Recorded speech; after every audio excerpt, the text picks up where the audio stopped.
Welcome to the PricePlow Podcast. We are back today with Brian Tweer and Brady Adamson of AstroFlav. Gentlemen, thank you so much for coming. We've been covering your stuff since 2019, I believe it was, when Ben and I did a video on the peanut butter and jelly ISO mix flavor. You are known for out of this world flavor, but things have been changing since then. It seems like since 2019, it's been like only up. So please, gentlemen, introduce yourselves to our audience, and let's talk about everything AstroFlav's been doing, as well as Jersey Shore supplements, because you guys are really busy down there. So thanks for coming. Yeah, thank you for having us. So I'm Brian Tweer, owner of AstroFlav, and founder of Jersey Shore Supplements as well. And then I'm Brady. I'm the VP of AstroFlav. I handle all of our internal operations. I think we should get a background here. Brian, I've known you for some years, and anyone from Jersey knows of Jersey Shore Supplements. AstroFlav has become a wholesale brand, but for a while it was kind of the in-store brand at Jersey Shore.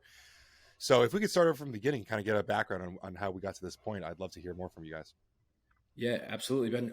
So originally started in a small retail storefront in Bradley Beach, 450 square feet, 2 shelves on each side. Eventually was able to get some sales generated, get a little bit of momentum behind us, to the point where it was able to scale up to 5 stores and then be able to launch the other brand, AstroFlav, which is what we're just going to discuss today. But yeah, it just started back then with the retail side of things. So the ins and outs, the school of hard knocks, growing up with that, and it's been quite the journey so far. Cool. Well, so what year did Jersey Shore open up, and at what point did you guys get into AstroFlav? Yeah, so the original storefront opened up in 2013. And then AstroFlav, we kicked off in 2019, was like technically the first year that we launched. We got up and running for a few months, and then we got hit with the whole pandemic complications to things. So it kind of set us back. So we got a little bit of momentum.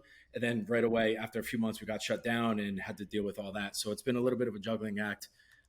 But yeah, 2013 with the retail side of things. So a little over 10 years. April was our 10-year anniversary that just passed. And then 3 years, going on 4 years with AstroFlav.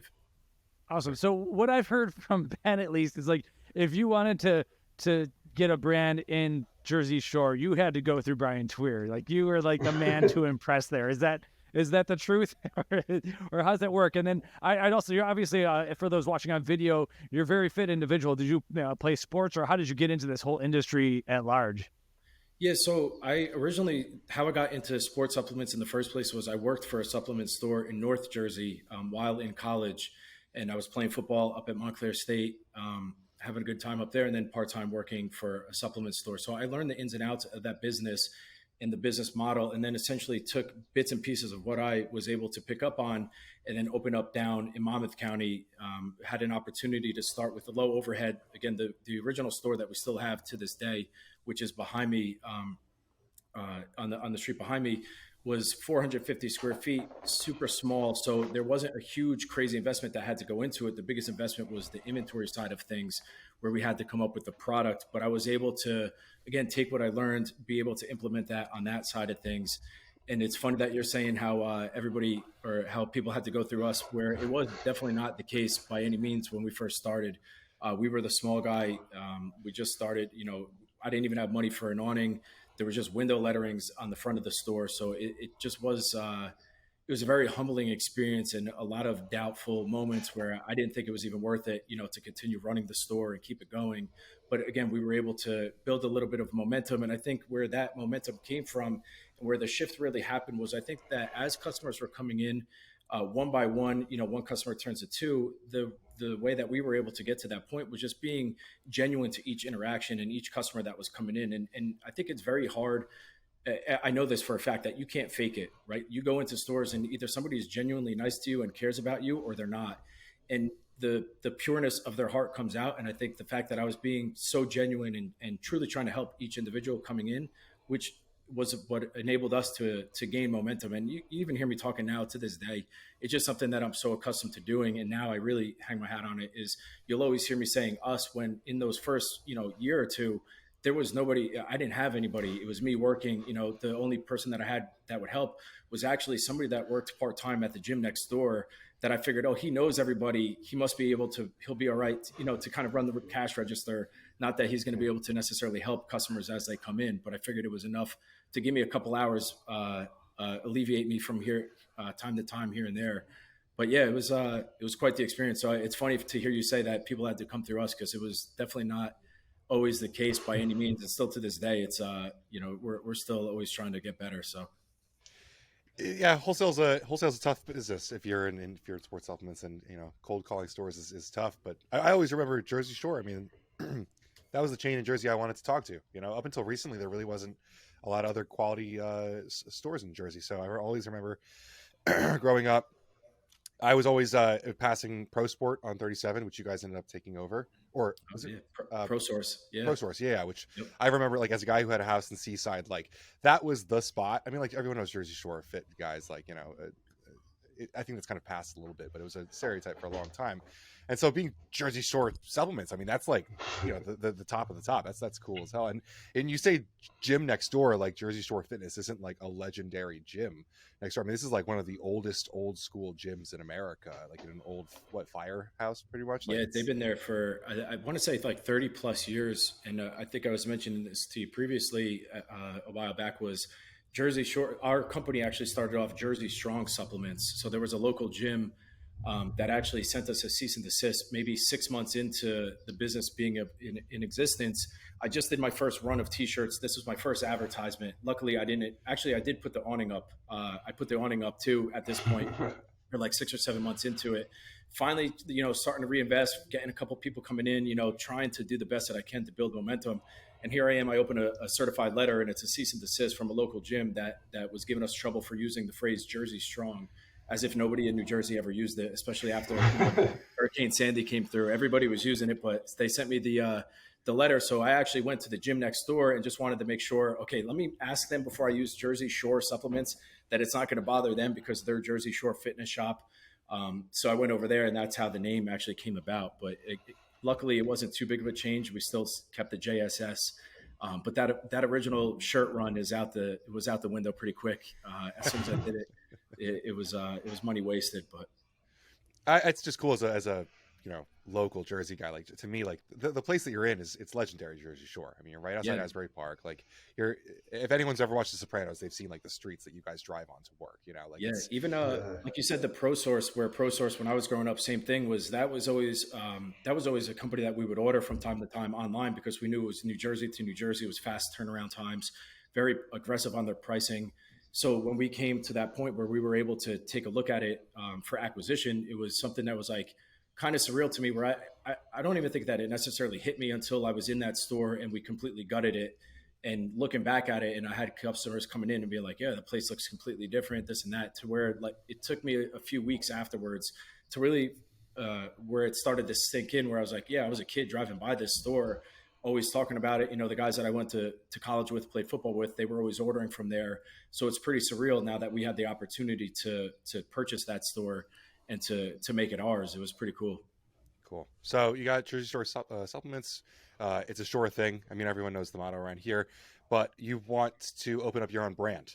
Obviously, we're really talking here because of AstroFlav. Could you tell us a little bit about, like, what was the reasoning why you wanted to start your own brand? What got you to that point? Yeah, absolutely. The big aha moment for me, and the big reasoning behind launching our own brand, was just being in store, looking the customer face to face, and feeling like we didn't always have the solution to their problems that they were looking for. I thought, okay, well, if there is a solution and I don't have it in the store, then we need to create it for them. And it was just an opportunity to where I was looking at it like, okay, you have products where maybe it's a good product, but the flavor's off, or maybe the flavor's good, but the product is bad. How do we get, a hybrid model where you could kind of combine the best of both worlds, where we're not looking at just the cost of goods and we're trying to create something that's super cheap and then we're going to sell it, for super high. I thought, if the product is good and the product is valuable, and the customer is going to continue using it month over month, then we could afford to, make less margins up front, because we know the snowball effect and longevity of the brand and of the company will be around for a long time. And that's actually how I got Brady to come on board with us, was because he bought into the same vision. He understood the importance of the brand longevity and really solidifying the brand on that side with the quality products, quality flavor, and so on and so forth. And that's how I actually met Brady, through the retail stores on the JSS side, where he was coming in just as a rep from another company. And we just had great rapport. We always were talking to one another. We just became friends over the years, to where when the opportunity came up for him to come on board, it was a no-brainer. And it was like, absolutely, Brady, how do we get you on board? What will it take to get you over on this side? Because I know with him and with his expertise and the innovation that he brings to our company, it transforms us. And you've seen it in the past year, where it transforms us and has transformed us from, maybe more of a typical brand where we don't really stand out from the innovation side. We were kind of, I'll say it for what it is. It was a little bit of copy paste, where we're looking at products that we see are doing well in the store, and we're kind of taking it and we're tweaking it a little bit, to where Brady comes on and he takes that same product, he turns it on its head, changes everything about it. And it's just like, wow, what a creative, person, and really just dives into it on that side, to where we could take our expertise on the retail customer service, really just the customer relationship side of things. And then Brady could bring in the innovation on that side and the product development and all that expertise. And we combine the two. And that's how we've been able to have a lot of success in the past year and going forward. I got to be honest here, selfishly, like, I just love your guys' formulas. Like, one of the reasons Brady and I became such good friends is like, we all think the same way. Like Brady would come out with some really cool ideas. He sent them over, like, what do we think? And like, it always seems like Brian and Brady are thinking what Mike and Ben are thinking, like behind the scenes with ingredients. It's kind of cool, because there's a lot of moving parts in the industry right now. There's a lot of cool new ingredients and stuff. And it's like, Mike and I would be like secretly excited about some ingredients, and all of a sudden somehow Brady knows about the same exact ingredients. So it's been cool to see you guys. I don't think you guys were copy and paste, especially because your protein flavors were like so good. 2019 was a point where there were good flavors out there, but if you went into a store, there was still like a 25% chance you'd find a protein that did not taste good. I'm not saying JSS always had great products, but like, you guys were really on the forefront of like every single protein flavor was good. And now all of your formulas are phenomenal. Yeah, we saw the importance of that though in store, right? Because again, you got to think, I'm the first line of defense to that end consumer. So we're seeing it firsthand. What does that consumer like? Do they like this? Do they like that? Is the flavor off? Are they buying a product and then they're not using it? So then they're not getting the results because they're not even using the product that we just suggested, that we just took time and effort to put into their diet plan. So it's all about pulling the right levers and making sure, okay, the product tastes good. They're going to use it. It's not just going to sit on top of their refrigerator and collect dust, and then essentially that's going to help them get the results that they came in for in the first place. So it was a combination of being able to take that. And I know what you mean with like the whole product side and the copy paste. The one thing that we were very innovative on was like the protein flavor side, because again, our thought process and the thought process that went into it, starting with a protein, which, as you guys know, has the tightest margins. That's really not, a product that you launch for profits on a brand side whatsoever. It's unconventional to do something like that. But my thought process was, okay, the longevity of that product and that brand, going in on something where the product tastes good, the consumer is going to continue using it. And then from there, if we are able to launch better products, on the back end, that maybe they end up buying our multivitamin or our pre-workout or whatever it is, because they essentially like the protein, and the protein helped get them the results that they were looking for in the first place. Yeah. Totally. Yeah. I gotta flash it back to right in that beginning. You came out confident too. You said, hey, we'll challenge any flavor out there. We did a taste challenge against a very well-known and large company, and your stuff did taste phenomenal. Yeah, it's I guess a risky thing to do on occasion, but your stuff definitely shined through, and the new rebrand and everything. I'm not sure, like, a lot of your products are kind of changing over to these newer labels, I think, as you kind of refresh things, but the new labels just look amazing. So I think it's like everything has really, really come together in this past year, I'd say. And yeah, probably Brady is probably definitely a good part of that. Yeah, absolutely. Mike, like I said, that was a lesson learned. I only had to touch the stove once to know that it was hot. It was just something where, like, just being young and kind of a little bit ignorant to what's around in the market and knowing my surroundings. But yeah, we were confident, and we still are. It's just something that, like, I think if you're not confident about the products that you're putting out, then you shouldn't put them out in the first place, right? Like, it's kind of like a double edge. We like to call it just humbly confident. And then with the rebrand too, that was something that we pitched to Brady, where we were changing the look, where it was a perfect transition. We were changing the look into a more mature, timeless, ageless type look, where you could leave it on your countertop without having to worry about the look of it, and the colors being all over the place. And then Brady was solidifying that same messaging with the product innovation and the creation of new SKUs. So it was really a perfect timing with that side of it. That's awesome. So, okay. So you did go through a rebrand when Brady came in. What was the thought process on going towards a cleaner look? Like where did the inspiration for that come from? Yeah, really the inspiration, and we discussed this, Brady, prior to you coming on board, was just that the market became so saturated with each brand trying to yell louder and louder over one another, where, how bright and how crazy can you make the labels? At some point, it's like, okay, well, if everybody's going left, then we want to go right. And we just said, let's simplify things. Let's make it look more of a chic, like almost like a Apple-esque type look, where it's just very simple. It's just the A is really the main logo that you see on everything. We really just wanted to clean it up and make it clean with the color context, and then also too with the font, and just make it look a little bit more sharp and appealing to both sexes. We wanted to make it neutral. And again, we keep using the reference of just being able to leave it on your countertop without, your wife or your significant other wanting to put it away and hide it from everybody.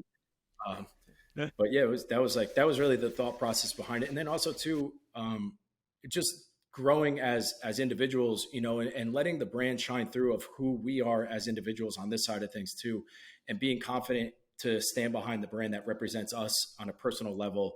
That's really where the rebrand came from, where in the past, did I like the brand? Yes, of course. I essentially approved everything that went out, but I got to a point where I was disconnected with some of the things that we were putting out, not on a product front, but on the look, on the label side of things. So there was a disconnect where I wasn't aligning with it necessarily fully. If I was going to be 100% honest with it, there was something that just wasn't sitting right to me, to where I was just like, you know what, let's go back to the drawing board and let's do this thing right and start from scratch.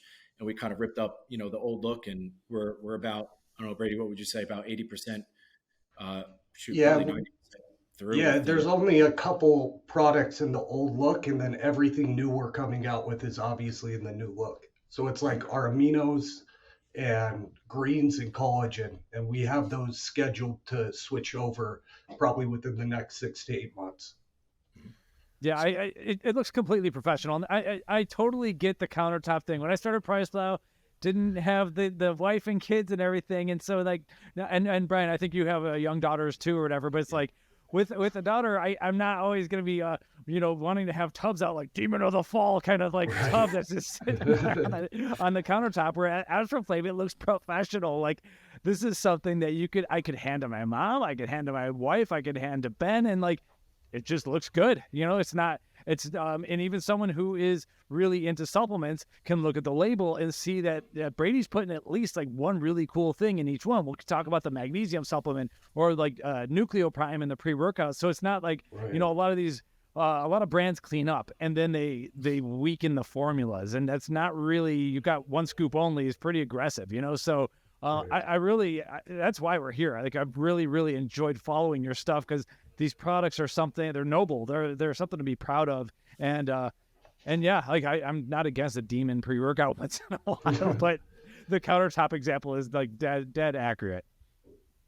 Yeah, that's something, again, that really I looked to Brady for his expertise, and he's been able to, far exceed any of my expectations in year one with just some of the stuff that he throws out to me, where I'm just like, all right, yeah, that's cool.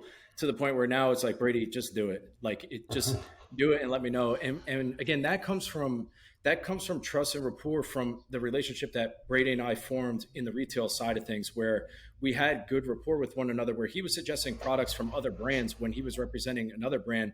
And everything that we would talk about, we always seemed to align with, whether it was a pre-workout or a muscle building product, whatever it was. We always had very similar likeness to similar SKUs, where when I approached him and when the opportunity came, where the conversation came up for the opportunity for us to work with one another, it just seemed like a match made in heaven, because it was just like, okay, I know that anything that he puts his touch on is going to be great. On the product side of things, that's where his knowledge really is, and the business side.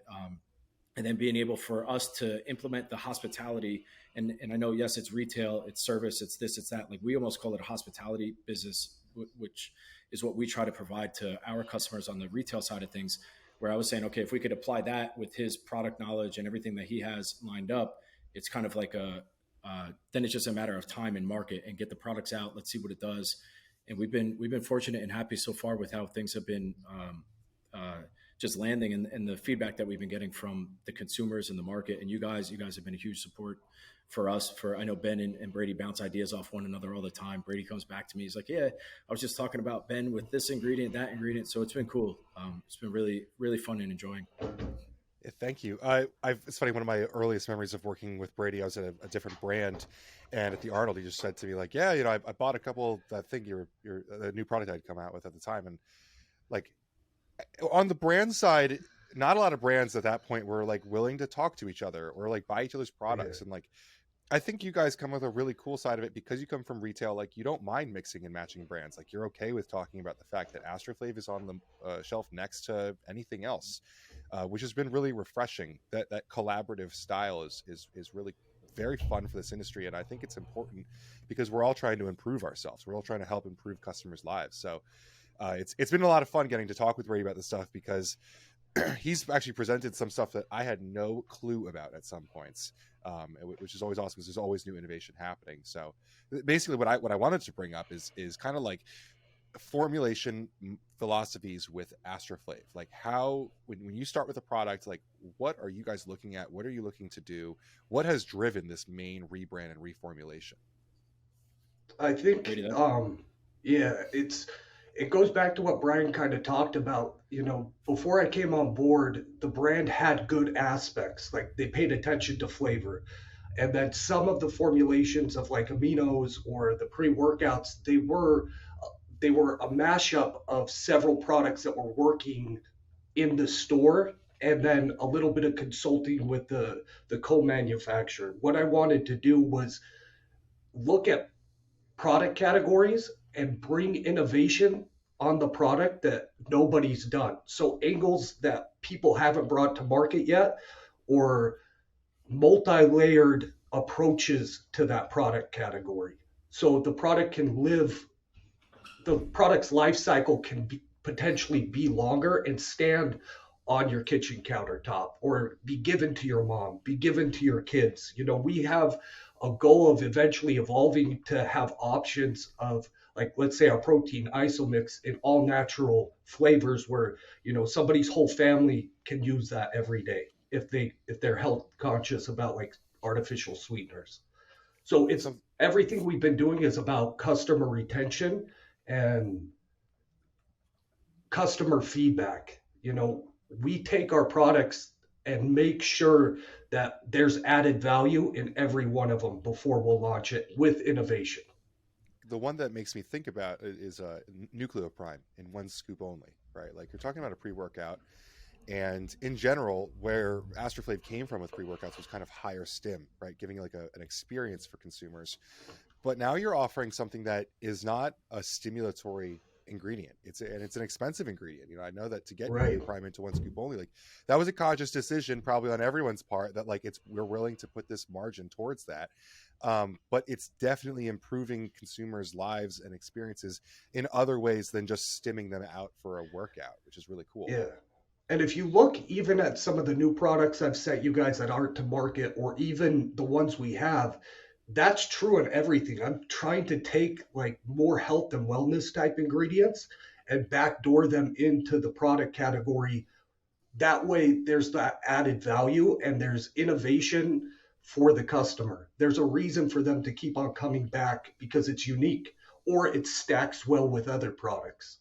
It's an awesome time. I mean, I kind of want to like tie this into Brian. You have a lot of content on like personal development and overall health. Like right now, like Huberman, Tim Ferriss, Peter T. Like these are big names that, I mean, I kind of compare them to like the Jay Cutlers of previous in terms of an influence in health and fitness, but it has nothing to do with physique development anymore. It's not about getting a pump. It's about like overall health, biohacking, and development. So it's really cool to see you guys following. I don't want to say following that trend, but not just offering something that is just going to burn fat off of you. It's actually going to improve your lifestyle. Yeah, I think what Brady was hinting at too, indirectly, was like those are all products that we personally take ourselves, right? Like we're coming to it from a consumer standpoint, in the sense that we are consumers as well. First and foremost, I know Brady still to this day shops at local mom and pop shops near him. He's Yeah. always ordering stuff off Amazon for this company, that company, suggesting products to me. So again, we're taking that information from what we're learning that we like ourselves, what we're learning in the retail side of things, and then we're able to implement it on the forefront. And then again, it does tie back to like the mental health side, where a lot of times the workout is secondary. It's what does it do for you? How does it make you feel? Primary. And then the benefits of it making you aesthetically looking, better, are just the byproduct of, putting in that work to clear your head, to go for a walk, go for a workout, whatever it does on the mental side. So it is cool to see, the light being shined on it more and more so each year as we grow older. It is something that's been developing. And like you said, like we are trying to tie in, all different aspects of life in general, right? Because what Brady was hinting on was, yes, we're a sports supplement brand, but as well as, we want to help people get better and better their lives in general. And our phrase and our tagline around here is to help people launch their untapped potential. So similar to that, it's just like, okay, well, we'll help you in the gym, but how else can we help you? Can we help you be a better person? Can we help you be a better father, mother, whatever it is? It's all commingled into one another. That's amazing. I have to ask, is this kind of like your background with fitness? Were you ever like that stereotypical bodybuilder type and you found this, or have you always been into health and wellness as a self? Brian was massive at one time. I've seen pictures of it. Yeah. Yeah, I come from a sports background. So I played in college. I was middle linebacker. I was probably about 30 pounds heavier than I was now, always lifting heavy, and that's kind of where I was always focused on how much weight can you bench, how much weight can you squat, deadlift, so on and so forth. To where that perspective changed and everything shifted for me as I got older, as I had children. My oldest is turning 4 tomorrow. So it's just like kind of, again, it's the longevity game, right? Like what actually makes you feel good. And to me, it's the health side and the benefits of the stuff that I'm putting in my body, as opposed to the weight that I'm lifting when I go to the gym and just trying to load up the bar. Yeah, is it still fun to do that from time to time? Yes, but my body doesn't respond the way that it used to by any means. I'm sure we could all attest to that. But yeah, it's I come from it. And I never competed. I never did any bodybuilding shows. I was always training in that manner, where I would kind of do like a hybrid training style from sports background to a little bit of bodybuilding for aesthetic purposes. But no, it was just more and more as I grow older. And I think more as the free education is put out there and the content, including what you guys do. I always say that's a testament to the work that you guys put in, is you're educating the consumer and you're educating us in general, to where we're educated on specific topics and know our bodies better and know the outcome of what certain things lead to. Then you could avoid, potential risks and harmful products that you're putting in your body. And the longevity game is the end game, right? Like I think everybody wants to be as healthy and live for as long as they possibly can, So yeah, it's definitely a change of what I went into it as when I first opened the stores, or even prior to when I first opened the stores when I was playing football in college. It definitely is a different approach for sure. One thing that I wanted to touch on was Brian talked about, like, with JSS and the brand, like our intention and having genuine intention earlier. That's the biggest reason, besides Brian and I being friends and everything lining up, what got me the most excited to come on to AstroFlav was after meeting the team and knowing Brian, the intention is so pure in everything we do that it translates into the customers. So like what Brian talked about, adding that formulation side to it with an already established customer experience, and like, it's never good enough. We're always improving that customer experience. That's really what I think drives our company. That's why, like, we're really grateful that we're growing. Once we get a customer into our ecosystem, we try everything we can to actually add value and help them out. Yeah, I want to talk a little bit about products. You talk about longevity. Obviously, a lot of brands start with the pre-workout. We love training, pre-workout, fat burner, all that fun stuff. But like, I guess if I could give each of you guys your main stacks, maybe like 3, 4, 5 products from AstroFlav. Like, what are the most important products to you and why? And then I could share some of mine myself. Like, what's kind of cool is that we talk about pre-workout and all that, but as your product line is diversified, you're getting a lot more. Like, we could talk about the magnesium or vegan mix. You're not necessarily going to have all the demographic who's going to have the 1 scoop only and just like dry scoop it and everything. So it's been really fun watching that evolve. So, Brian, you're talking about longevity. Tell me, like, give me a little bit of the AstroFlav stack that's most important to you. Yeah, actually, it's funny that you speak on the magnesium, because that's something that I personally was taking from other brands, always rotating what brand I was using. A buddy of ours, Chris, that we're friends with, I was always using his products to help. I would take it before bed, and magnesium was important to me, to where when I said that to Brady, he was like, yeah, it's a no-brainer. How many people are deficient in magnesium that don't even know about it? So it was something that I personally was taking. And again, anytime when it's like that, then the excitement is there, because it's like, okay, yeah, we could really double down on it, because we know what we like as consumers. Where is it, where are companies missing the mark, and where are companies hitting the mark? And then what can we do to create our own that fits into our own look? So yeah, that was something that particularly I really liked. Something that I use also regularly is always going to be full tank, because I train early in the morning. So just to have a carbohydrate source while I'm training intra, it just helps me. Other than, when I'm rotating different products, something, if I'm looking, for a little added advantage, like elevated. But those two, the magnesium and the full tank particularly, other than protein, of course. And then I rotate a lot of the other SKUs. But the longevity side of things, the magnesium, collagen, some things that we're coming out with where we've had beta samples sent to us where we've been using certain products where it's like, okay, yeah, I'm seeing some of the benefits of it. And we're excited to bring them to market. But those are the main products that I use. The big one, Brian, is that collagen. Like, we have an existing collagen product, and we're going to upgrade that. I'll send you guys details on that too. This is one that Brian takes every day. I know his wife takes it too. So we wanted to add value to it, and we wanted to increase the quality of the collagen source itself.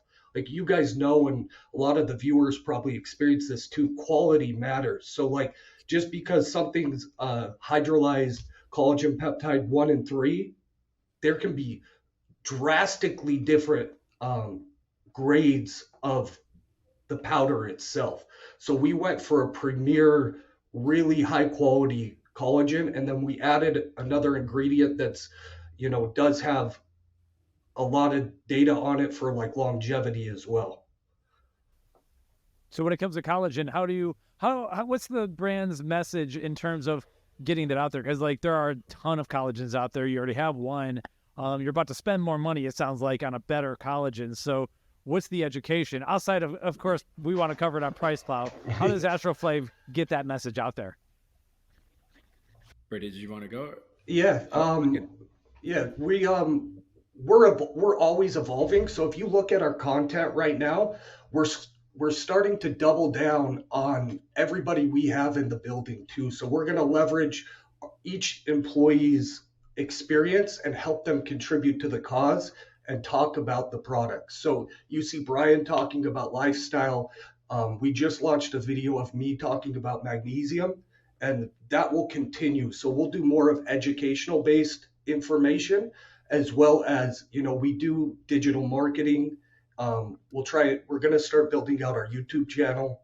So it's just, we're going to develop a hub that people can go to, whether or not they take our product, that they can come to, just like you guys at PricePlow, for some education and help refine their decisions. Yeah, I think, Mike, just to hit on that too, it's like the existing customer base that we've built trust with. They've tried our products. They for the most part, they've liked our products and continue to shop with us. So how can we educate them first and foremost, to then where if we educate them properly, they'll then go on and tell a friend, and we'll essentially be able to get that snowball effect where one turns to two. And like Brady said, he's now getting on camera, filling in on the information side, because we've seen that side of him forever. I've known Brady forever. He's been able to sell me on any product because he's super knowledgeable on each and every ingredient that goes into it, to where, okay, well, Brady, how do we get that voice out and outward facing and get it in on the big screen and get people seeing it and let it resonate with them. And that's where we've taken that approach, like Brady said, is like, okay, let's double down on the people that we have in this room, as opposed to always looking externally. Like, the people we have in this room are very talented. We have a super talented group, from Brady to our creative side. Everybody in this under this building really does bring something special to the table. So it's like, okay, let's get that education out, Brady, do your thing. Let's get people, caught up to speed on why this over that, because again, you're fighting an uphill battle, right? Like, if you're going against somebody like Vital, Collagen, or whoever, name anybody that's a big time player in the game, that's not a fight that we're looking to take on. That's not a battle that we'd even come close to winning. We know that's not the approach to take. We just want to essentially educate our end consumers who are already supportive, who we already earned their trust, and then educate them and let them make their decisions and see, okay, maybe they use another collagen, but now they're open to trying ours.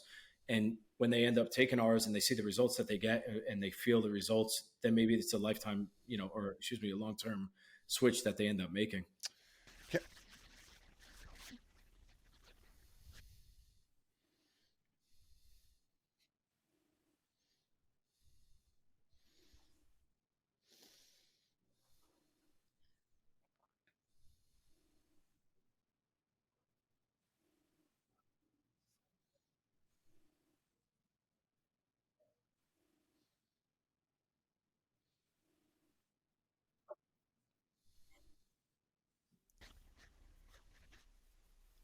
Nice. So, Brady, would you mind if we just really quickly talked about the magnesium? Like, I know, so my take is that, like, basically everyone should take magnesium. It's not even a question anymore. Our foods just doesn't have enough, and a lot of people don't eat enough foods that would have it in the first place.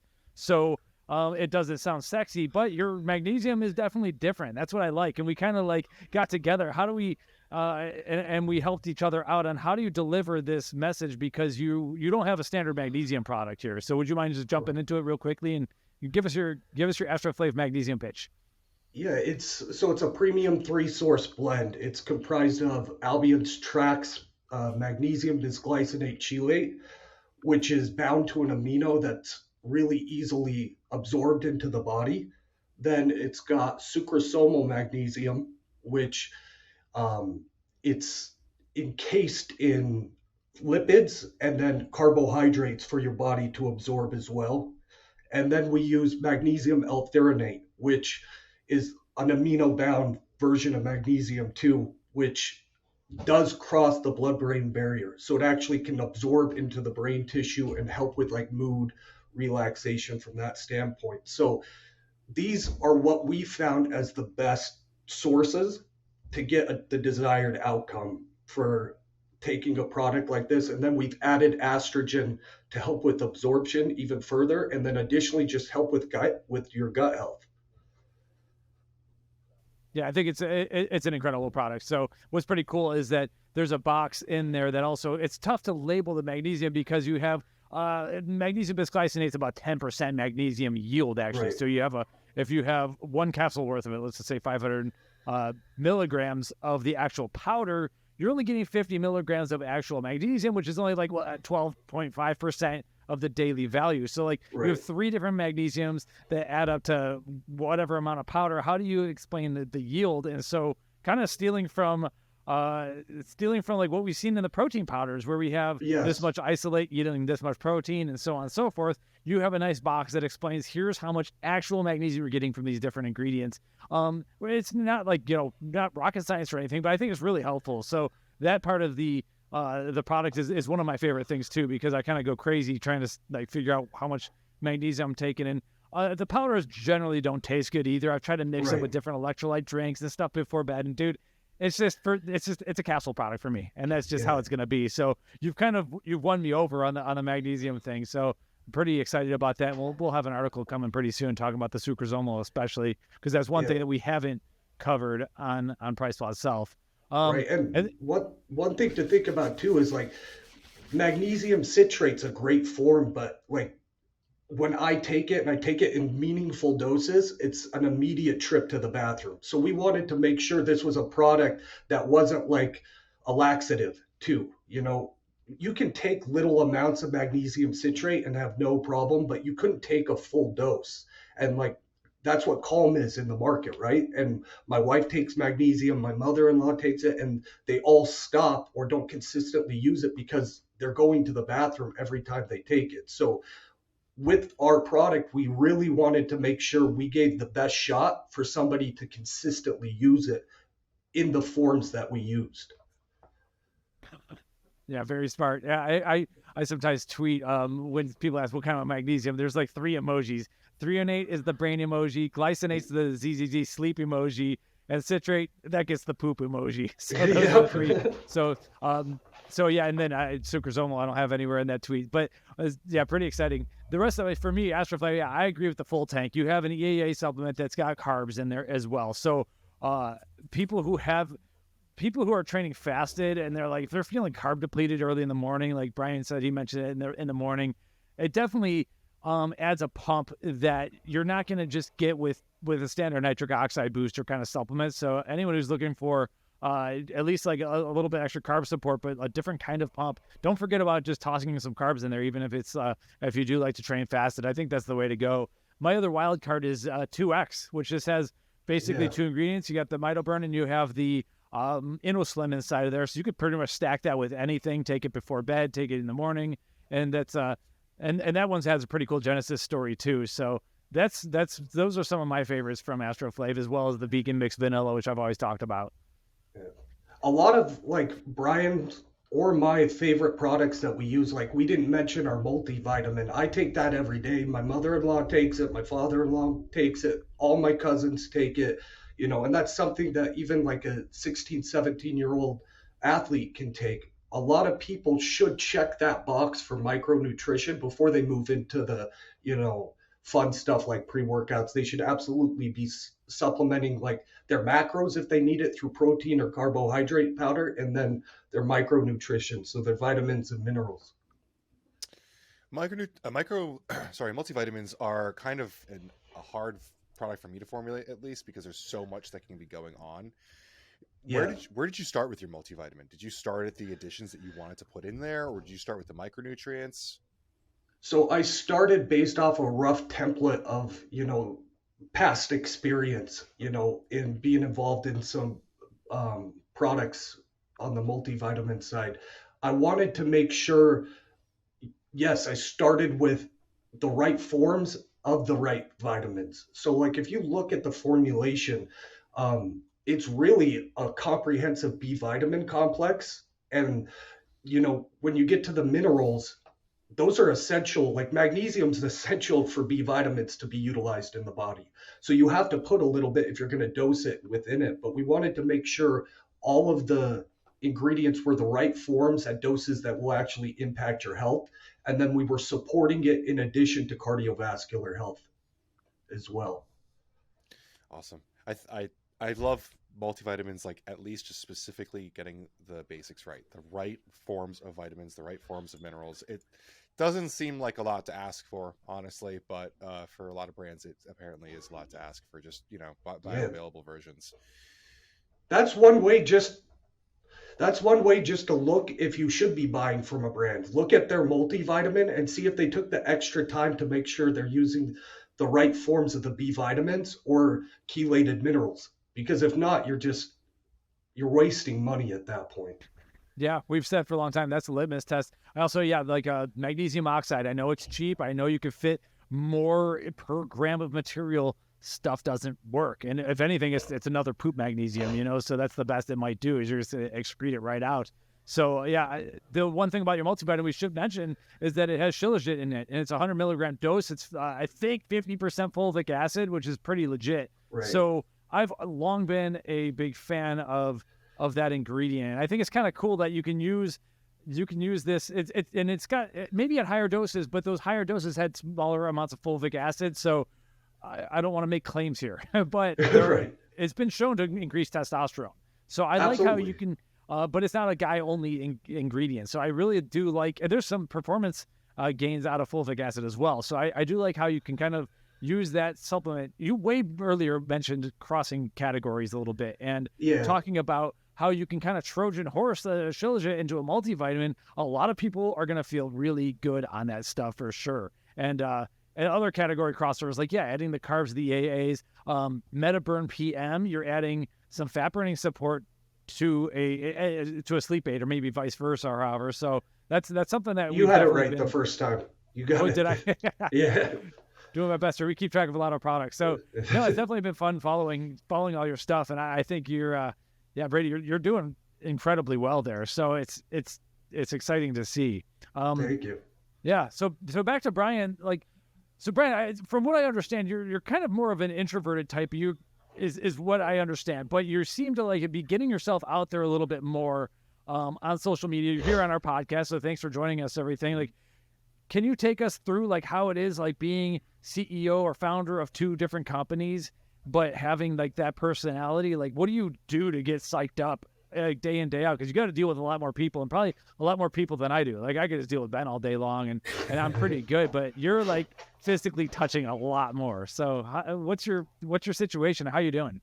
Yeah, I tend to be more introverted, and I value my personal time quite a bit, in the sense that I'm able to deal with relationships and be outward facing. It's just that when I need time to recharge, I like to do it on my own time and by myself, whether it's, going for a walk or reading or whatever it is that I like to do to take some time to myself. But no, it's interesting, because the older that I get, the less that maybe I'm going out and that I'm outward facing in that sense, but the more of a message that I have to tell, and more of a story that I have to tell. So it's kind of like twofold, where it's yes, I value my time alone. I value my time with my family, with my kids, but at the same time, I'm picking up knowledge that I feel should be put out into the market, and other men and other women should be able to benefit off that knowledge. So even with our guys here, I'm always willing to share whatever it is, whatever books I'm reading. I'll sit down with them and I'll spit off some stuff that I picked up on. But being able to juggle it is always, a juggling act, where it's just walking that balance beam, where you're trying to, not completely burn out, but at the same time, you have responsibilities to fill and a role to fill, to where you got to be there, and you got to be supportive of those that are supportive of you. And it's however I could give back, whether it's my time, resources, whatever it is, I'm willing to do that. But yeah, typically I'm more reserved, more introverted. As I'm getting older, I'm trying to be more outward facing. And like Brady was saying, we're trying to double down on the guys that we have in this room, under this roof, where it's okay, if we have the knowledge and we have the information that we need to get out there, then we need to do it, whether you like it or not. It's too bad. You signed up for it, now get out there. And Brady's pushing me in the back saying, go do it. Because again, if you have a good message and it means well and it resonates with people, then it should be told. Where it's almost selfish. It would be selfish of me to have certain pieces of information and not share it with others, and keep it to myself and not be an open book. And that's also too, I know this is kind of like a little bit of a segue into a different topic, but that's also too how we treat the wholesale side of things, and the stores that we work with. Because again, we work in retail. We know what it's like to own stores. Again, April was 10 years that I started that original storefront that we still have to this day. So we then are able to take that information and that knowledge and pass it on to the stores that we're dealing with AstroFlav on the wholesale side. Because Matt, who's our national rep, has worked with me for, I think it's about 6 years. He shopped with me even prior to that. I've known him for about 9-8 years. He then is able to take that information and pass that info to the guys that own stores, and saves them, whether it's time, headaches, money, whatever it is. Because if we already made that mistake, then they don't have to make it twice. They could avoid it with the information that he's willing to share. So it's all about giving back. Brady hit on that earlier, where it's we sell sports supplements. Yes, that's what we do, but our main intent and our main intention behind it is just to help one another, help people, see the better selves, better version of themselves, and just try to get the most out of one another. I love that you guys are supporting brick and mortar. As a retailer, obviously, I think you guys are probably biased towards those smaller brick and mortars rather than the bigger distributors. Yeah. But over the last couple of years, obviously, 2020 was a hard year for a lot of retail. There's been a lot of stores that have either sunk or swam. So how exactly do you guys help these other stores? What does that look like? Yeah. So again, whether it's a playbook that we've learned, where it's systems and strategies that we implement on the retail side that we could pass to them, or it's something that we see, because Matt, who's our national sales rep, he's visiting all different territories. So he's seeing all different areas. Brady comes with a ton of experience, where he's traveled the world. He's seen everything. He's been on that side of things, where he's, again, super, super informative with the information that he's picked up on. And then also with me, with the retail side, like I've picked up on however many different tips and tricks while being in it, to where when you combine that and then you could pass that to brick and mortar stores, I think it saves them a lot of headaches, for lack of better. And then the other thing too is like you said, when we went through COVID, I think that was like a true sign and a true, I guess, for lack of better, all I have is just a true sign of what these brands really stood for. You know, like, were these brands super quick to just discount their product and, you know, not give a shit about these wholesale stores and brick and mortar stores? Or were they supportive and doing everything that they could, you know, to help one another? And was it together we'll get through this? Or was it, yeah, sorry, but now our products are listed on Amazon at a 30% discount, and when you come to our website, it's a BOGO because we're just trying to make an extra couple dollars? You know, like, it's a testament to the people behind the brand at points like that, where it's like everybody looks good when the times are good, right? When the economy's going up and, you know, everything's booming, everybody looks like a rock star. It's like, but when push comes to shove and you have to see people's true colors, like, what does that brand that you've been supporting all these years really look like? You know, do they strike a deal with the such and such, you know, big corporate store and completely not care about you? Or do they stick with it because you essentially supported them to get to that point in the first place? So it's like, yeah, I understand that business decisions need to be made. And I'm not saying that you could always support one person or another over like forever, but it is kind of telling. And I think I kind of like dig my heels in a little bit on that side, because again, I come from the brick and mortar, you know, that tiny little store where it's like, I don't know, you see people's true colors when it's time to strike deals. You know, are you just stretching for that next dollar, or are you looking back at the people that help support you to even get to that point in the first place? You know, there's a reason that you're in that position to sign a deal with, you know, whoever it might be, because of these other guys, you know, or do you just kick them to the curb? And I don't even know how I got here, but yeah. Well, I have to ask, have you seen people do both? I want to give you the option to say, there's a couple companies that I give credit to where they find unique ways of being able to do both, whether it's with RTDs or, you know, different SKUs where you could kind of, again, it's a fine line to walk, but you could kind of do that, where I give a lot of respect to that, because it's creative and you are trying to stick to your roots while growing. Because again, at the end of the day, it is business decisions that need to be made, where you can't support everybody if the support isn't, you know, equally met. So it's just such a juggling act with that. But yeah, there are brands that do a good job at doing that as well. I just think that for the majority of times, and I think that just people in general, you know, you see the dollar signs and the greed kind of gets a hold of you a little bit, and you forget where you came from and how you got there in the first place. And you kind of see, again, just people's true intent. And like Brady was saying with, even with like the multivitamin analogy, it's like, what do you really see when you look under the hood of some of these brands? And, you know, maybe they say a nice message and it sounds good, and,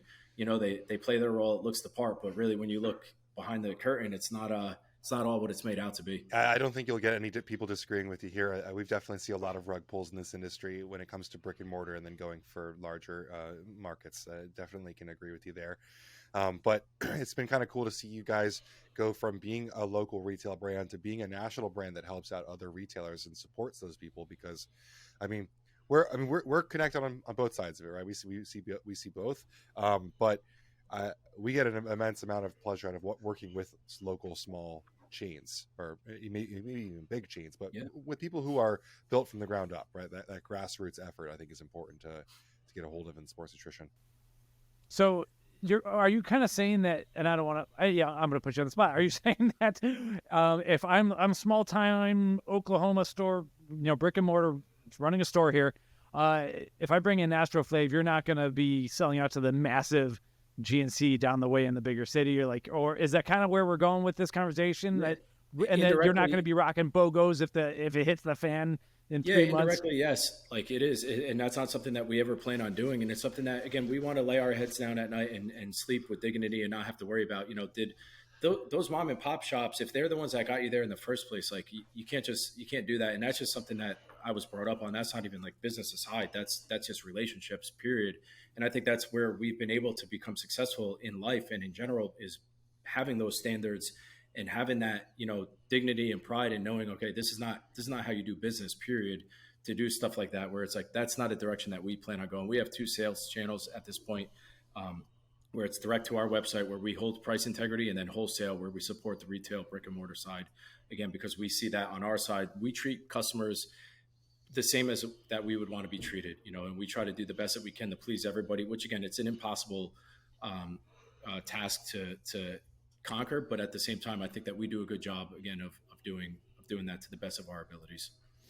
Yeah. It goes back to the intent, right? That we talked about before. Like our intention is very defined on what we're selling and where we're selling. And we're not looking to go follow, a shiny dollar bill anytime soon, because there's so much opportunity that we haven't touched yet, just in where we're focusing on, to even consider going anywhere else. I just think it's great to like invest in your roots, honestly. Like that's just such a big vibe that I get from you guys, like just loyalty. Yep. Just one other thing with that too, and I've mentioned this in the past, is even with how we operate internally too, right? Like we have guys where we're bringing people in on the warehouse side of things, where we're not even passing that off, where we could easily have a third party, warehouse shipping and packing and doing all that stuff, where we're doing things internally, where we're bringing guys on, where it's not cost effective by doing that. It's inefficient to do something like that, where we are writing personalized thank you cards to each and every order that goes out. We're bringing guys on. Like, this is something that we're building from the ground up, where we don't plan on skipping any of those steps, and just, I don't know. I just think it's something that we could really hang our hats on. And as a company that I'm personally proud of, I know Brady's proud of, where we could look back and say, hey, listen, like we did it the right way. We did it the best that we could. And either we're going to make it or we're not, but at least we know we did it, again, with dignity. How much? Yeah, and also on the formulation side too, is like, we talked about margins and Brian was talking about that. Like if you look at like our A pump reformulation, we never changed the market price, the price to the consumer on that. And that product is much more expensive than the old formula. Like we're a brand that is consciously trying to add value to the customers. So Brian hit on it before too, which is like when we're looking to launch a product, it's always customer first, no exception. So it still has to work from like economical stance, and it's a business, but like we will compress the margins to bring a better product to market at a price point that is more accessible to a customer and still works within our wholesale model and direct to consumer. Yeah, because we're in it for the long game, right? Like if we were just looking to turn this thing over for a profit and sell and, have private equity come in and buy us up in a couple of years, we would be doing things a lot differently. We don't plan on going anywhere. We have this structured to where we just want to see this thing really, grow legs and take off the way that we think that we're capable of. And we're confident in ourselves and our capabilities under this roof, to where we know, again, we have the right ingredients. It's just a matter of time in the market. It's the same as if you were baking a cake, right? Like if you have all the right ingredients, regardless of the ingredients or not, you still need to put it in the oven for 45 minutes or whatever it is for it to come out the right way. We can't skip any of those steps. We know that there's no shortcuts in this. We're going to do it to our best abilities, and it's going to take a little bit of time, but over time that word of mouth will spread. And again, I keep saying 1 customer to 2 to 4. That's how you build that momentum. The same way we built it in our own backyard is how we're going to build it on a longer, bigger picture, national level. So I do a Q&A like almost all the time on Instagram, and we get a lot of questions comparing like one brand towards another. And there's, at this point, honestly, there's a lot of great brands out there. I'm sure you guys being in retail, yeah, absolutely. There's a lot of really good stuff out there. And a lot of the times I end up kind of like throwing up my hands, like, should I take A pump or should I take plasma caps from Glaxon, right? Like both really awesome products, and A pump has some cool stuff about it that you might appreciate. But I end up telling these people, like, you have to support somebody at a certain point. Right? Like there's like something about a brand has to attract you, because we can only look at supplement fact panels for so long. And I think things like this, where we're talking about who a person is behind that brand, it matters to me. And I know a lot of people that it matters to, and I think it should matter a lot to a lot of people. What I want to ask is, in terms of like this long-term play, how many of the people behind AstroFlav were with Jersey Shore as well? When AstroFlav first launched, it was 2 that were behind originally. I still have 2 guys that have been with me basically 9 years, just under 10 years for that. But on the AstroFlav side, 2 that have been with us from day one, that were with us on that JSS side, and we pulled them over. Cool. But it's cool because the businesses interact with one another. We store some of the products that we ship to the JSS stores in the warehouse. So there's like a little bit of a crossover on that side, but yeah, it's cool to see the evolution of the brands growing up. Yeah. So Brian, how are you splitting your time between the two companies? So fortunately, I've been able to implement some good structure and some good systems on the JSS side to where that really doesn't pull me too much time-wise. I do oversee certain things. I still jump in on the manager meetings every week. We still hold a monthly company meeting that I take part in, but it's not too time-consuming on that side. I have good guys that are in place that run things the way that I personally would. So it's really me. I don't need to be in the weeds on that. AstroFlav takes up the majority of my time, and JSS still is, at heart, the baby. So it's kind of like you try to do the best that you can to please everybody. So going back to Mike's original joke about, having to go to Brian if you wanted to get into like jersey supplements, like I don't know if I want to put this name out there because the poor guy's going to get emails, but like, who is the gatekeeper for JSS now if you're not on all the calls and everything? Yeah, so originally it was Matt who does our wholesale. Again, Matt's been with me forever to where he wears multiple hats. Literally anything that needs to get done, he'll get it done. We have an award that we used to pass around that was called the Jocko Award, and the Jocko Award would go to basically the hardest worker that would just roll up their sleeves, hand in the dirt type of guy we call him, and Matt would win it like month over month to where we just ended up having him do everything. So originally he was the gatekeeper. We now passed it on to somebody new that handles that because Matt's time is consumed with AstroFlav, and he now became our national sales rep to where he's traveling a ton. It doesn't make sense for him to get involved in that, but he does oversee certain aspects of it as well. Where again, drop the name, Brian. Give him a Josh Brady Adamson. I'll give you his email. No. Every sales rep's like foaming at the mouth trying to figure out who it is. It's a huge role, right? Like you hold the keys to like whether or not a brand can influence a store. Yeah, but again, it aligns with who we are, right? Like we align with brands that are similar to us, and there's a big enough market share to go around to where we could help one another win. And the brands that we align with on the JSS side are the same guys that we would go out to the bar with, we'd grab a drink with or a bite to eat. It's like, if we don't see ourselves being able to have a relationship on that front, then it's not really a good fit. Again, there's enough brands that you could make your quote unquote profit on. Everybody, you could deal with that and play that game all day long, but what brands can you be confident in and having, Brady's wife or his kids or whoever, or excuse me, mother-in-law or whatever, come into the store and be confident selling them, or my wife to come in and the guys at the store, I don't have to worry about what they're selling them. I know the brands are credible that we're dealing with. I know that there's no nonsense being, going on behind the scenes. So it's like, okay, who can we align with on that front? And then from there, we'll educate the consumer. We'll do that job on our end. We'll play our part to the best of our ability. So it's just, like you said, you have to align with the people behind the brand. The product is the product to a certain point. At some point, again, you have to make a decision. It's like, okay, what does this brand stand for? Who are the people, at the end of the day that you're supporting by doing so? And then from there, you can make a decision. And that's something that you hit on too, with like a lot of brands, there is a ton of competition. And to me, I personally like that. I like the barrier of entry being super high.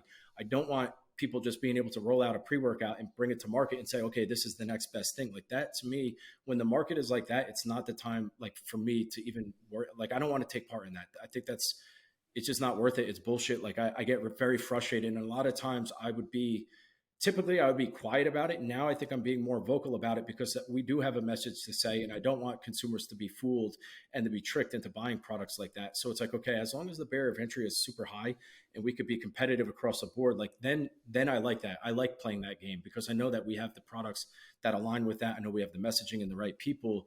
It's like, okay, just being able to stand out. And we did a video about this recently where it's like, okay, how do you stand out in a competitive market where everybody's yelling over one another and this brand versus that brand and we're the best? No, we're the best. And it's just like, oh my God, like just, again, you guys are losing the point of it. The point of it is to help people get better, essentially genuinely help and care about these people that are supporting you in the first place. From there, everything will fall in place, but without helping them first, nothing is going to come on the back end because you're being too greedy and you're looking for that dollar in front of you instead of taking care of the people that are literally right in front of you. You're chasing that next customer. We like to call it keeping them in a container, essentially, is like feeding them the information and doing the right things for them, as opposed to chasing the next customer and letting them fall out the bottom. There's no holes in the ship if you do things right. Right. I've seen a lot of sales reps help out in stores, and you can quickly tell the guys who are looking for $5 today versus the guys who are looking for customers for life.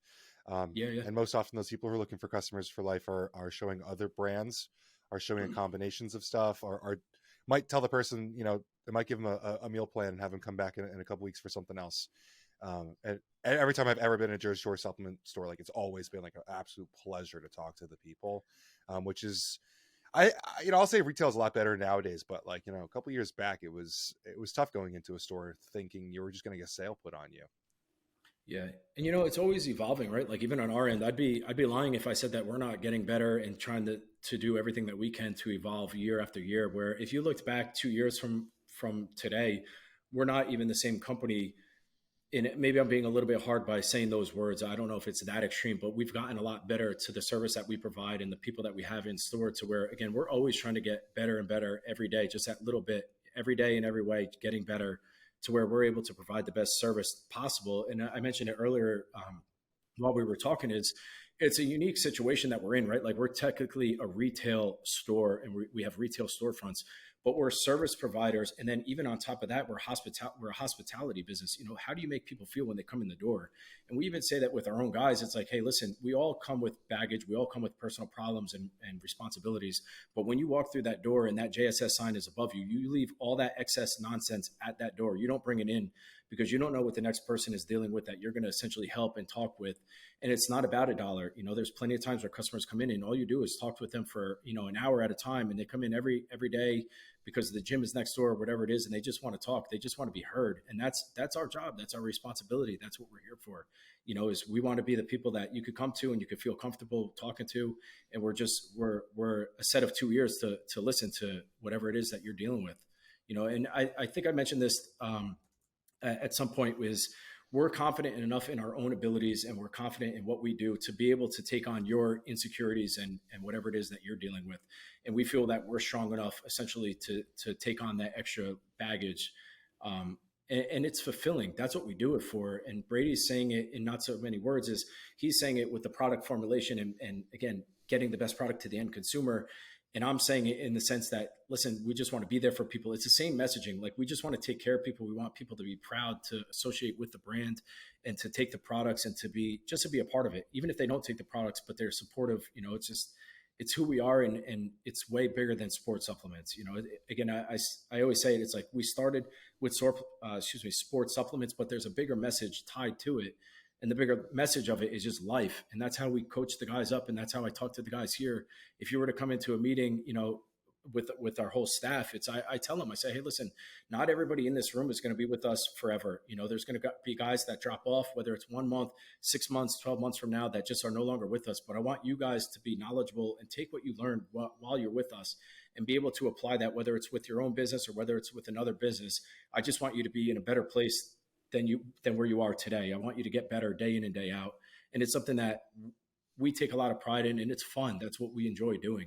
It's what gets us up in the morning. It's what helps us get through all the struggles and adversity that we deal with, day in and day out. Because if there wasn't that at the end of it, I don't think that we'd be in it for this long. We would have been like, and you guys, I know it resonates with you because you deal with the same thing.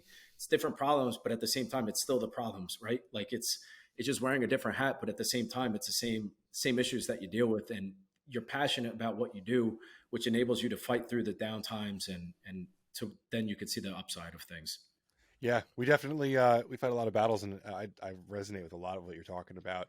To me, like making the interaction bigger than just talking about sports supplements is the most important thing. Like we have a legitimate community of people who have become friends through PricePlow's discussions and conversations that we end up talking about a lot more than just pre-workout with, which is like, I find to be really important. I had one of those varsity sweatshirts from JSS, the black one with the gray thing. And I would wear that thing like every winter, and people would be like, oh, hey, JSS. And we wouldn't talk about pre-workout, they wouldn't ask me about citrulline or beta alanine, but like, they saw the sweatshirt and they recognized it, and like, it meant something to them, which is cool.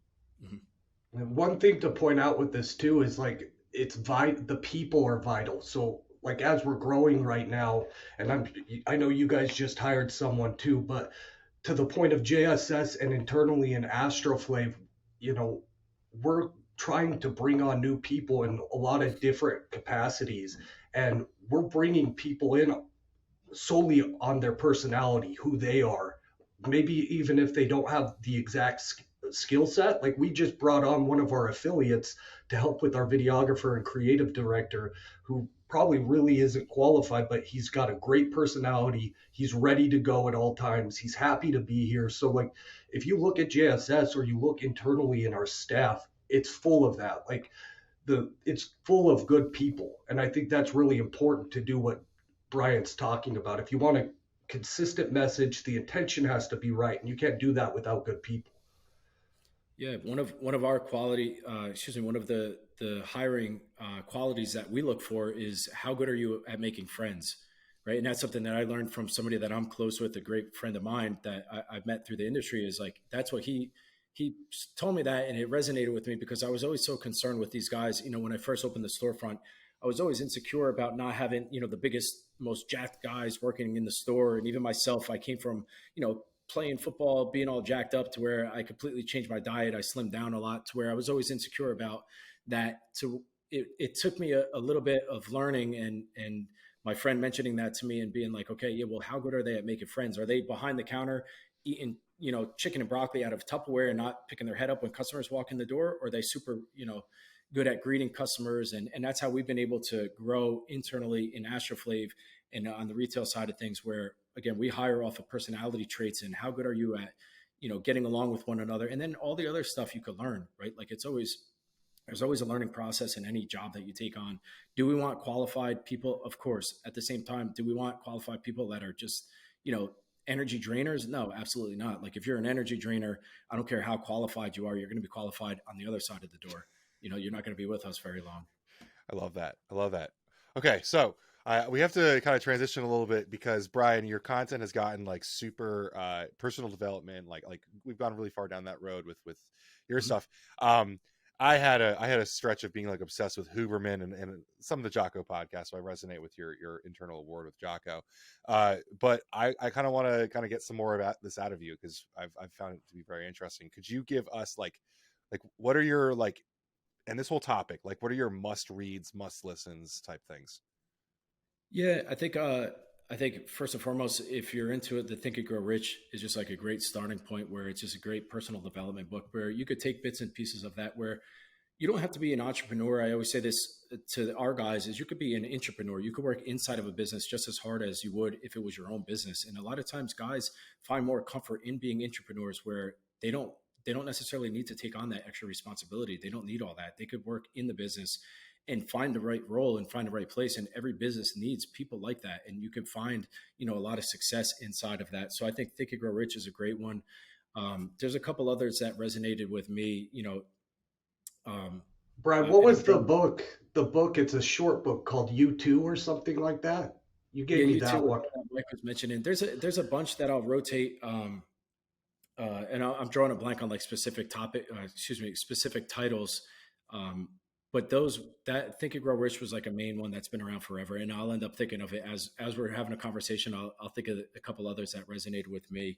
But I think that's what really kicked off like my personal development journey and kind of doing more of that internal work is the better that I can learn myself, the more understanding that I have of myself, the better I can understand the people that I work with, the better I can understand the customers that we deal with. And it all starts internally before I could take that and then apply it externally. It starts with the work that I need to do day in and day out on my own self. And that's where, you know, my morning routine and some of the things that I do where I'm very disciplined and they're non-negotiables for me is certain things like that, where then it's applicable to life, applicable to business, everything that I do, to being a father, a husband, better in every aspect. Again, I said it earlier, it's like just a little bit better every day in every way, just that little incremental turn of the notch in the positive direction. It adds up. It starts to compound. And you look back, I look back 4 years ago or 3 years ago to the person that I am today. And as much as I thought that I knew then, it's just like I'm a completely different person for the better now to this day than I was. And it's always something where you're trying to get better day in and day out. And it's always, you're always evolving. It's always an evolution, but it's something that I take a lot of pride in doing a lot of that personal work. So, okay. So big on reading, big on morning routines. I kind of want to talk about the routine a little bit, but the routine includes things that you do, but I also assume there are things that you have gotten away from. Coming from being a football player in college, I assume you were not always eating great or staying out. Like how did your life change coming into this personal development and working on yourself and fitness? Yeah, I think the diet side of things has really helped. And when I say diet, it's not that I'm super, super strict all the time like that. I think just cleaning up the food that I was eating, and not for the aesthetic purposes, but for the clarity purposes. I think mentally it just helped me focus a lot better. I just feel like I'm a better person, business wise, family wise, everything with that side, with the food. And then also too, eliminating certain things, like when I was in college and the years after college, I would play video games, I was watching TV. I think eliminating a lot of that, a lot of the external, and I'll use air quotes, the external noise and distractions, and focusing internally, those are almost like scapegoats where you could block out how you feel and the things that are going on around you with, easy fixes like that. But can you take some time to sit down with yourself and really know yourself and be comfortable with that? And I think that ties back to when we were speaking earlier about being introverted. It's not even so much that I'm necessarily introverted to that extent. It's just that I'm comfortable with myself. And again, the better that I can learn and understand myself, the better that I can run this business, and that I can be, as a father, husband, and all that, and friend, because I know myself and I know what it is to, do some of that work and sit down and do the reading and meditate and all that type of stuff that goes into it. How do you balance that?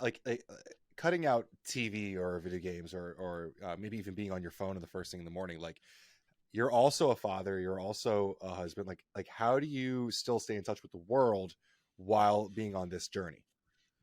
Well, I'll tell you how you cut out the TV. First and foremost, you have a 3-year-old and a 2-year-old at home that demands watching their own shows. So that's number one. Video games falls in line with that too. No. It just was a transition for myself where I just looked at it as my time is valuable. Like we don't know when our last day is going to be. So is this the way that I want to go out, watching TV and this and that? And I'm not saying that I don't want to enjoy myself from time to time. And if there's a movie that comes on and I want to watch it, then I'm not going to watch it.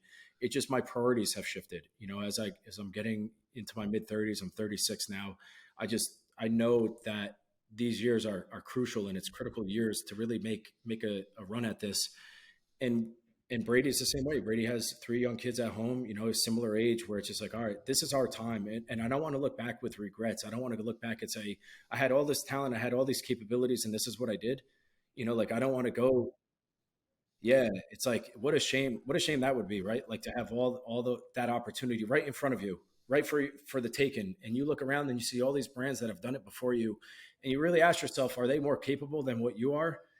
And when you answer that, a lot of times it's no, they're not more capable. Like that could be us. That should be us. And when you start thinking that way, it's like, okay, then you start getting that competitive aggressiveness where it's like, all right, now let's get competitive. Let's know like, this is for us. And in order to do that, how serious are you? Right? Like I hear all the time, especially with social media, the way that it is, and with all these guys and all these gurus and mentors and this and that, giving tips and advice, like how serious are you? Are you not even serious enough to where you can't cut out video games and TV out of your life? You know what I mean? Are you that you're not that serious then? Like you don't deserve it. And I say this a lot. I say this to our guys. It's like, be deserving of the goals that you aspire to have. Like if you're not deserving of it, then you're not going to achieve them, and you can't feel bad about it because, when you look yourself in the mirror, the answer to that question. So you got to take it serious too, right? Like you actually have to treat the goal seriously with that respect. And it has to be something that you're passionate about, right? Like if it's just something that you think you want because you think it's going to make you look cool, there's not going to be enough passion. It's too hard of a struggle. The journey is too long and too treacherous for you to be able to just take a stab at it. And then if you don't get there, you're just going to cave. You're going to give up. It's just the perseverance that goes into it. You need to be consistent. You need to persevere. You need to keep pushing because there's going to be a lot of ups and downs, and you got to just stick to it. Yeah, I find this whole discussion to be very meta to social media. I mean, we constantly see people like, I'm grinding, I'm an entrepreneur, constantly putting work in here. And then I think I also kind of relate it to diet culture. You have those gym bros who couldn't be bothered to talk to someone who came in the store because they're eating chicken and rice out of their Tupperware. There's also the other side, if it fits your macros, where it's could you fit a podcast? Could you fit a Pop-Tart on the side? Could you fit that in there? I mean, if your wife wants to watch TV tonight, like, are you going to tell her you got to be working on the P&L instead, or like, what's the choice there? Because like you do have a family, like on the inverse of that is like, if you don't know when your last day is, like if your daughter asks you to watch Blue's Clues with her, like what do you say, right? Yeah, and that's something that like I'm learning, and I feel like I'm always trying to get better at too, is the juggling act, where I think I do a good job at devoting time to them and spending time with them, because again, that's what you're doing it for anyway. What good is it to have all these things and to achieve this and to achieve that if they end up growing out of that age that you wish that you could have them back at? It's like, so it's something that it's a work in progress. I think it's always going to be, there's always going to be give and take on both ends, where it's a battle. It's never easy, but I think the bigger picture is always going to tie back to what matters to you. Is it the family, and children aspect, and then the business comes secondary, or is it business first and then kids and family? And I think that Brady and I both do a good job at balancing that. Brady, deals with traveling 3 days a week. He's here, he sleeps out, it's not easy. And that's something that like we would like to eventually make changes about, but it's like, we're in it. We know we gotta sacrifice. It's that delayed gratification approach, where we know that from the sports background, where you're putting in the time and the effort, freshman year, to where by the time you're a senior, then you're able to walk on the playing field. You're able to start. You're able to be a captain, whatever it is, because you put in the time and effort initially in those upfront years. So right now we're still in that infancy phase, where we're in that freshman sophomore year, where Brady, again, he's taking time out of his life, out of his week to sleep here 3 nights out of the week, traveling back and forth. The commute is anywhere from I don't even want to say the amount of hours Brady gets hit 2 to 4. It's 2 to 4 hours. Where it's all sacrifices that we're putting in. But again, we know if we could put in the time and the effort up front, that the reward will come on the back end by doing things the right way and doing what needs to be done. The reward will be there. And it's something that we say one of our core values is just do the right thing. Sometimes the right thing and the wrong thing and the hard thing are the same, and most times it is. So it's just something that we live by and that we stand by. And it's just one thing, Brian, that I think is important to talk about is like where I was at before in this industry. I was super obsessive to a fault, and then when Brian and I started working together, what Brian lives and talks about like gets rubbed off too in our like company culture, because I'm able to disconnect, like he talked about. Like, yes, I'm here sacrificing, but I'm able to compartmentalize that. And Brian, like, is constantly telling me to stop. Sometimes he'll be like, no, go take care of your kids. No. So, like, it's a really good balance. Like, he understands, because he's a father, obviously, and he understands the value of time. So he's helped me be able to let go sometimes, and I'll be more present at home. That way, if I only have one day, I'm actually there with my family for a day over being with them the whole week and never being present with them. Yeah, I love this conversation. I mean, the balance is a huge thing for me. My daughter knows very well how much I don't like phones. Basically, the phone is our music player, and it's the occasional messages to Ben when I'm like not really on. Those get through, and she knows the special ringtone that he's got. But it's a good conversation for us, because when you have to be in the thing that you're in, and when I am with her, the phone's got to go away. Like I hide it from myself sometimes, throw it under the pillow, and it's gone. But no, I think one of the things I like to talk about is that we are all here. We're basically all producers, and like and there's a lot of bleed over between this, but I kind of can categorize people into 3 different categories, where you have a lot of producers, you have consumers, and you have doers. I have friends who, they don't really produce anything. They don't make stuff. They don't really consume a lot of TV, but they like play volleyball all day long and everything.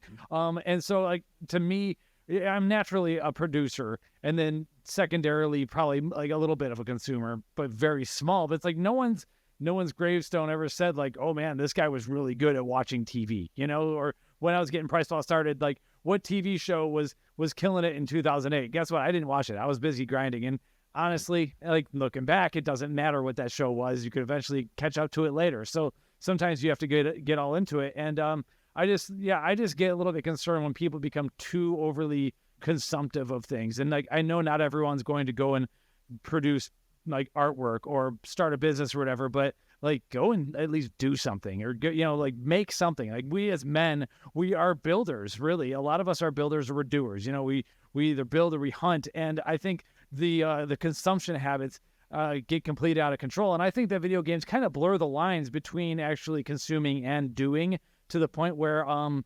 I get concerned about guys who are playing too many video games, considering that and thinking that it's a productive thing, where and I'm not against it, like it's a good social thing, but I do want men to build a little bit. And so that's kind of like my little rant, is to try to like balance the roles that we could play on this earth and everything. But man, when it comes time to hang with the kids, put the phone down. You just gotta. I can't. It drives me nuts when I see parents ignoring their kids with the phone. I'm on it once in a while, but it just becomes too much. You gotta have.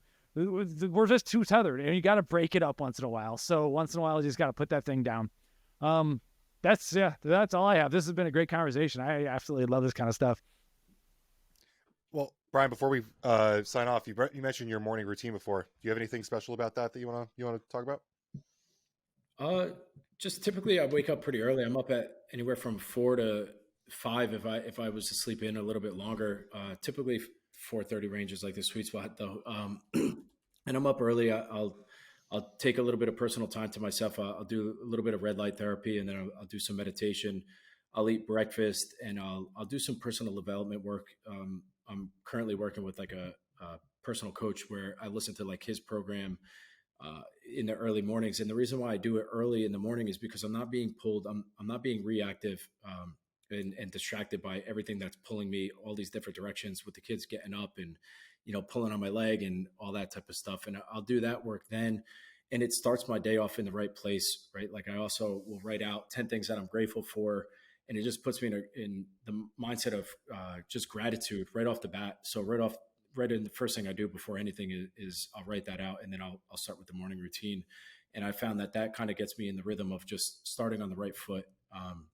And then I'll end up heading to the gym before I get into the warehouse. But that's typically what my morning looks like. And it's been pretty regularly.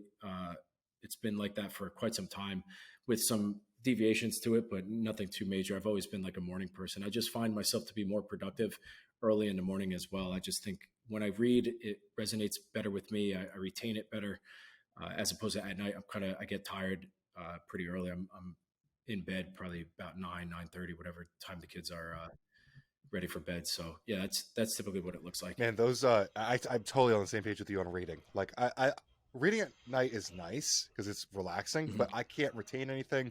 My eyes can barely like focus on it, on like the actual page. Yeah, it puts me to sleep. Yeah, like I don't keep anything, and I feel bad because like Ben, that's the same thing for me in work. Like once I get like on the back half of the day, if there's something intricate that I have to retain, I've learned like I just have to wait till tomorrow morning, and I just default go to something else because I'll double work it. Yeah, I mean, for me, like talking about the TV stuff is like, that's something that I want to work on, because the only thing I want to do late at night is like lay on the couch and watch something stupid on TV. Like I don't really have a lot of energy to spend learning, retaining, like engaging.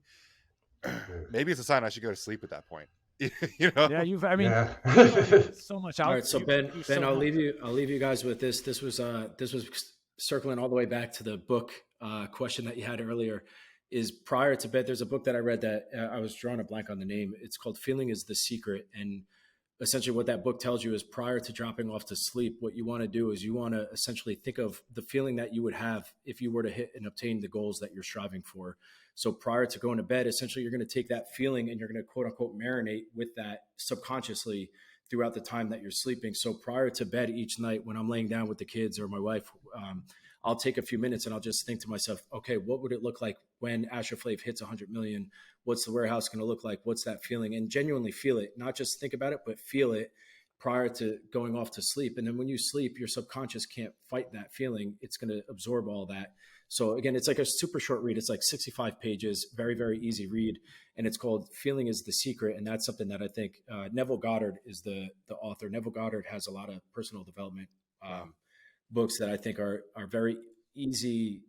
It just resonates with me personally. It's very easy to listen to or read. It's not like super complicated. And that was one where if you were to do something like that, as opposed to watching whatever it is on TV, even if you took just a few minutes, play some, instrumental music, whatever it is that it takes to put you to sleep and doze off with that. That's something that I think I personally just started doing it. And I feel like it definitely helps a lot. It alleviates a lot of the stress also that I deal with. I kind of put all that baggage aside, think of, okay, what's it going to feel like when we do this, when we do that, and doze off. And I like the intentionality. My wife tells me to do that too.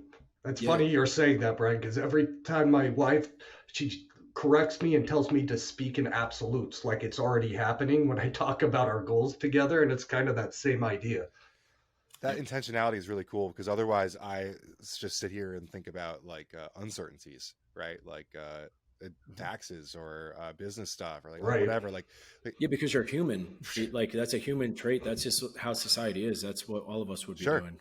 So actually intentionally setting that aside and focusing on something. I love that idea.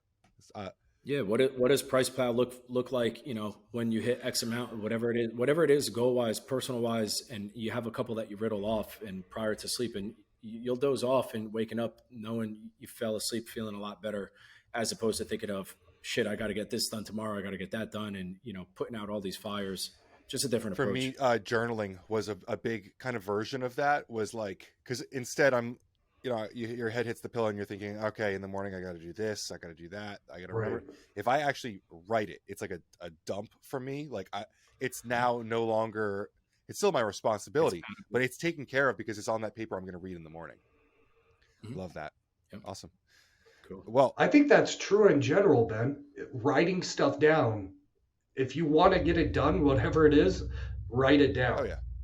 Like, that helps me. I even told you before the podcast came out, I'm like, my important stuff, like I have whatever, my calendar, and I can put digital reminders, but it doesn't keep me to the fire, so to speak, as writing everything down and like treating that notepad as like the Bible, I'm a notepad person, which ironically drives Mike nuts, because we have an online project manager that I really should be putting things in.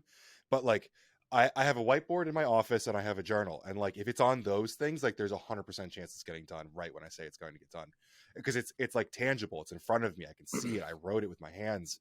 I've always been a journal person. I always travel with one. I'm big into that. And whiteboards are like anything I've ever conceptualized, I've had to write on a whiteboard.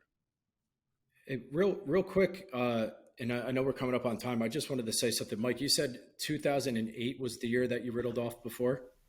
Yeah, I started coding it in 2007. The idea came up in the early 2000s, but officially launched 2008.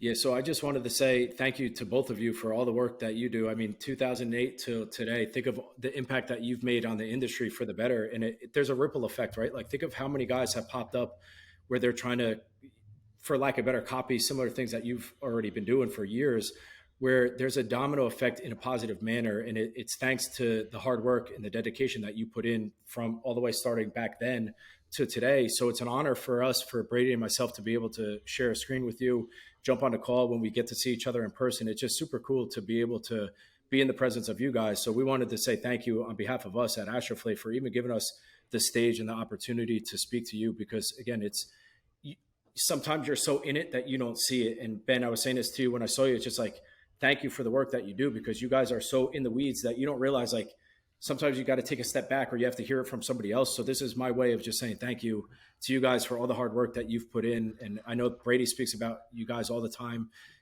Everything that you're doing is for the better, and the industry is in a much better place because of you guys. So thank you so much. Yeah, thank you so much. Yeah, thank you guys. Yeah, it is. Yeah, that's a total honor. I appreciate it. It is pretty wild. Like you, Ben, and I joke about this on occasion, but people actually listen and read, so we have to take it seriously. Yeah. And the first time I found that out was maybe 2015. I was talking to someone where Grains of Paradise was just becoming an ingredient that was popular in a lot of products. So I asked someone why he formulated Grains of Paradise in his fat burner. He's like, dude, I was reading your article. That's why. I'm like, oh, like it was like a big shock. Like, dude, the weight of responsibility like just went onto my shoulders at that point. And I haven't allowed it to fall off. Like people are actually reading and acting upon this stuff. And so, yeah, we take it seriously. We want to be as professional as we can be while doing it, but also, of course, while having fun and, jamming on pre-workout. It's a great life. It's a great community. And I couldn't imagine a better industry, honestly, to be in, especially the last few years where we have a lot of like minds in this industry. And one of my mistakes is not making as many friends in this industry as I should have, but this is where my friends really are. And Ben has been the one to show me that. So yeah, thanks. I appreciate it a lot. It's been great. And Ben's obviously been crushing it. So yeah, we have a great time with it. I mean, it's funny. I've been a guy with an opinion forever. That's how I got into this industry.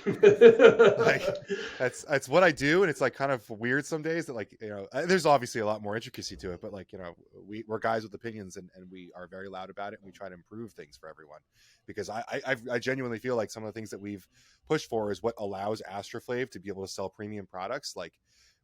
Back in 2013, there were not products as high quality as AstroFlav on the market. You were selling the best that you could at JSS, but overall, the serving sizes, the attention to quality, the attention to detail, has gone up so much. And it's only because people were brave enough to step up and say we don't want proprietary blends anymore. We don't want, bad products. We want health.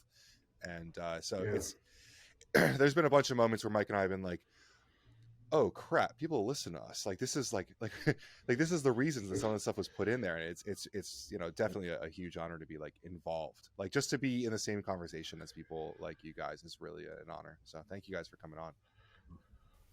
All right, guys. Yeah. I have one last thing. Any product leaks you want to throw in this late or anything? We just had Magnesium come out. So don't know if you want to. What do you got for the guys? We have, I'll get you guys samples of this too. We have a new flavor, a very interesting flavor of 1 scoop only coming soon. We have a joint and inflammation product coming that we'll partner with you guys and release. I am getting beta samples on a really, really good pump powder formula too. So probably within this quarter, maybe early next, we'll have all those ready to go. Awesome. All right. But yeah, thank you so much, gentlemen. Where can we find you on Instagram, social media? What's your favorite platforms and everything? Yeah, Instagram is probably best, just Brian Tweer. And then if anything, follow AstroFlav, and AstroFlav across all platforms would be the best place. Awesome. Thank you guys so much for coming Brady, on. It's really been great. Brady, you stay quiet on the social? Yeah, just ask. I'm not really on social media. So cool. But someday.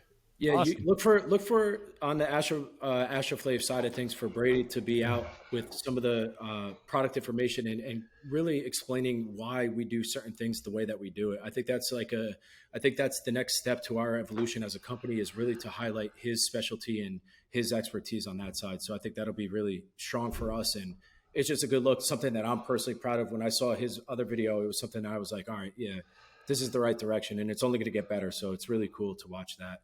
So Brady, I hope you don't mind. I got all the eyes on you now. Yeah, no, right. It's totally cool. AstroFlav on Instagram that's probably where I'll live. Awesome. All right, Thank you guys. Thank you guys. And if there's anything that we could do for you, don't hesitate to reach out. We'll talk to you guys soon. Thank you. Yep, we appreciate it.